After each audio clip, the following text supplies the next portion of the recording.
The president of the HYC Sohiong Circle, PURNINGSTAR Shabong, informed that the wall on the SHILLONG-NONGSTOIN-TURA highway in Sohiong had collapsed since the summer of 2020, but till date, the Public Works Department of the state has not done anything towards reconstruction of the collapsed wall.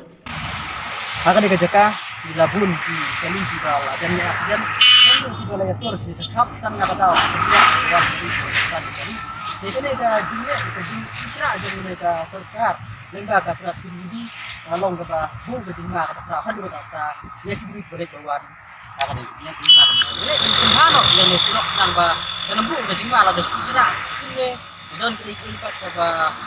seni ke bawah seni ini keluar ke susi yang ingat salang di balik kita baru itu yang serkar baru wakilah keliti berpenhan nomor dua di kita kedua.